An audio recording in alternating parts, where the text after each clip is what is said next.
Hello YouTube, this is Froogle, and here we are with the Pmdg 777-200 Service Pack 1. Now in the last Service Pack 1 video I showed you a preview of the weather radar.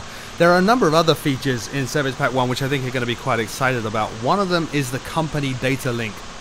Now obviously we don't have a proper company data link in FSX. You're not, when you're flying, you're not, even if you're with a VA, you're not in communication with the company dispatcher, but Service Pack 1 does bring in a simulation of what it's like to use a company data link within the aircraft, and it's pretty cool. In fact, if you're using something like Active Sky Next, it gets even more cool in that in flight you can request data from the ground as well, in particular obviously weather and wind information. Let's jump into the aircraft here.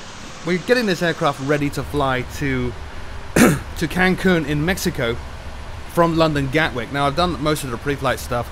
We just got to set up the CDU and the FMC, so let's get out of here. Let's go up to the FMC and we'll run through what it's like to actually set this up using the company data link. So first thing, you can tell it says down here, enter the initial position, so we're going to go deposit it. We're going to go next page, we're going to pick up the GPS coordinates, like so, go previous page and drop those in. Great. If you wanted to, for reference, this is really just to give you a reference GPS position. You can put in here where you actually are, and obviously the gate number you're at, and it will show you reference information for that gate. But we're all good there. Let's go to the route page. Now this is where the company route stuff really comes into play. You remember I did a video just a couple of days ago on how to use simbrief.com and export your route and your wind information from Simbrief and get them into the 777. Same thing applies to PFPX. Assuming you've done that and you have your route planned and ready to load up, this is how it works. We can either click on company request here and get a list of company routes, or we can just enter the name of the route. So I used PFPX, so my company route here is EGKK to, in this case, MM Uniform November and 01, since PFPX tends to number the routes. We'll put that in over here. Now having entered that, I can also go to route request here, and I can find the company route by going to the appropriate menu. So 777 routes, there's my route there, EGKK MMUN01. We'll click that, and we'll click on request. Now this is where the downlink comes in. I'm making a downlink request to the dispatch office here, and it says up here requesting. So now we're waiting for the company uplink. So that's where the dispatch office would talk to the aircraft and provide you with data, at which point the uplink becomes pending. So the request has been sent.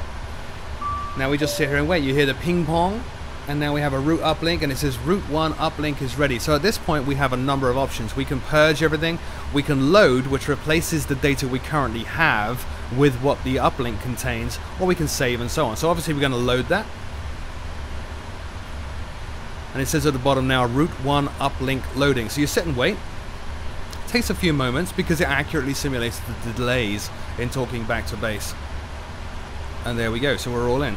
So I think for today's flight, let me just look at my flight plan. I think we're taking runway 26 left. Let me just check on that. Oh, bing bong again. They're actually taking 08 right, but now we have a perf init uplink. That's basically your load sheet and all your dispatch information for performance. We'll get onto that in a second, but let me put in my runway. So we're taking 08 right here, and we are Speedbird 2203, so we'll put that in here, BAW 2203. Good. And we will activate our route. So it's requested the route, we've got the route now through the uplink, we can just activate the route and it's all done. Click on exec. Obviously the next stage of setting this all up is to go to perf init, and the perf init uplink is ready, so we'll go perf init. And there's our data. So it's showing us our zero fuel weight. It's showing us a cost index of 85. Our initial cruise altitude is flight level 320. Obviously we're going to step after that.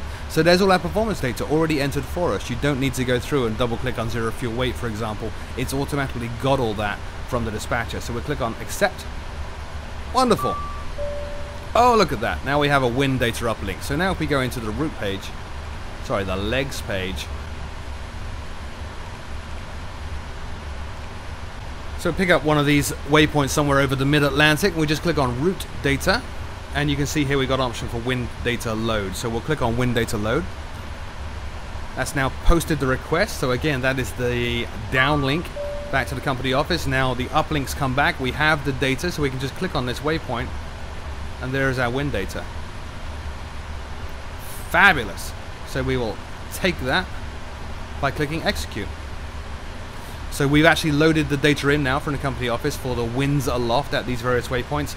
We've got the response back from the company dispatcher. We've executed it, that's loaded in. And notice also we have a descent forecast uplink ready. So let's go to VNav.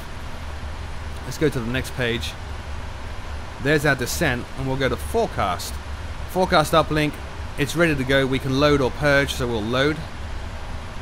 That's making the request. And there's all our data for our descent. Now the cool thing is, when you're actually in the descent, you can re-request that data, so you can get up-to-date information. Obviously this is a 10-hour flight, so when I actually arrive in Cancun, all this information is likely to have changed. So as we get closer to the top of descent, we can re-request by just clicking on forecast request. That makes the request back to the company office. There's a delay, you'll hear the familiar ping pong sound.